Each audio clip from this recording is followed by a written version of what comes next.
Bismillahirrahmanirrahim. Assalamualaikum warahmatullahi wabarakatuh. Selamat pagi anakku semuanya. Balik lagi di pelajaran DIK. Pada kesempatan kali ini, materi akan disampaikan oleh Pak Fuad.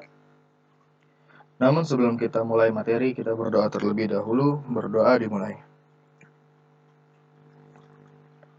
Berdoa selesai.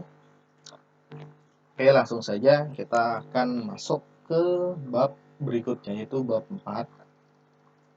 Bahasa pemrograman. Oke, pada bahasa pemrograman adalah bahasa yang digunakan programmer untuk membuat program. Bahasa pemrograman adalah serangkaian kata dan simbol yang memungkinkan pengguna memberikan perintah ke komputer, ya. Nah, jadi bahasa program itu adalah bahasanya komputer.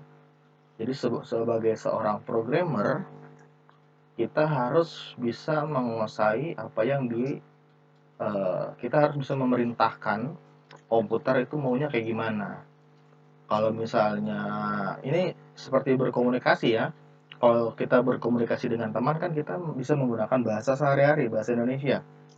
Nah, kalau misalkan kita eh, kalau dengan komputer itu bahasanya berbeda gitu. Kalau kita suruh misalkan komputer buka aplikasi ini, dia tidak akan mengerti itu. Harus ada perintah sesuatu yang bisa eh, memerintahkan komputer tersebut untuk membuka aplikasi tersebut, yaitu adalah bahasa pemrograman. Nah, mengapa kita memerlukan bahasa pemrograman? Yaitu tadi karena komputer itu tidak mengerti bahasa kita. Dia punya bahasa sendiri, makanya kita harus bisa bahasa komputer juga. Coba ingat kembali, komputer hanya memahami satu jenis bahasa, yaitu bahasa mesin. Bahasa mesin adalah bilangan biner yang terdiri atas dua angka, yaitu 1 dan 0 ya. Pada kesempatan yang lalu Pak Jeti sudah menjelaskan apa itu bilangan biner ya. Bilangan biner itu terdiri cuma dua angka 0 dan 1 ya. Misalkan 011, 000, 010 dan lain-lain sebagainya. Itu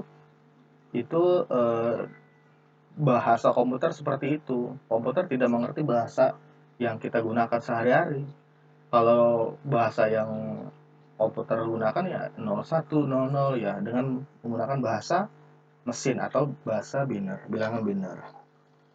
Nah, oleh karena itu, programmer terus mengembangkan bahasa pemrograman generasi kedua, generasi ketiga, keempat, dan seterusnya. Bahasa mesin adalah bahasa pemrograman generasi pertama, namun penggunaannya terlalu rumit dan memerlukan waktu yang lama. Nah, kalau cuma bahasa 0101010011 dan seterusnya itu kita sebagai programmer itu biasanya lebih sulit memahaminya gitu ya. Nah, oleh karena itu si programmer terus mengembangkan bahasa pemrograman agar lebih mudah memahaminya. Oke, perkembangan bahasa pemrograman. Nah, bahasa generasi pertama yaitu bahasa mesin tadi.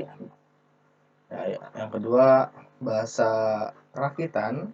Bahasa generasi ketiga ditulis dalam bentuk teks. Bahasa generasi keempat berupa pernyataan kalimat. Bahasa generasi kelima dirancang untuk menyelesaikan masalah tanpa programmer. Dia makin kesini generasinya itu lebih mudah. Nah, berdasarkan tampilannya, bahasa pemrograman dapat dibedakan menjadi dua. Bahasa pemrograman tekstual dan bahasa pemrograman visual.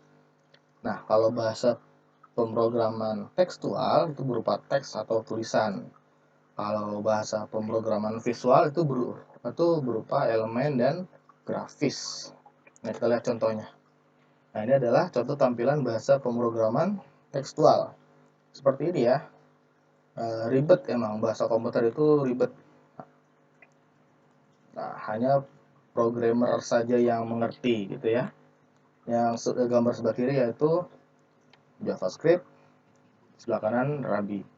Bahasanya memang seperti ini. Kita juga kalau kalau kita baca secara bahasa kita, ini apaan sih, tulisan apa, mungkin kayak gitu ya. Cuman komputer mengerti dengan bahasa ini. Nah, contoh tampilan bahasa pemrograman visual. Nah, ini yang sebelah kiri adalah Blockly, sebelah kanan adalah Scratch.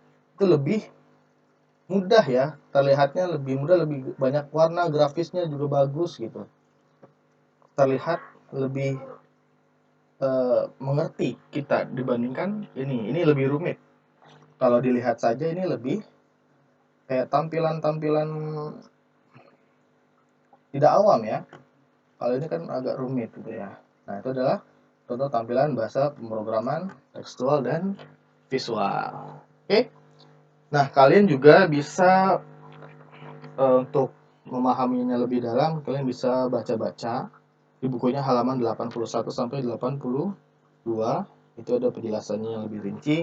Kalian bisa baca-baca. Nah, kemudian untuk tugas.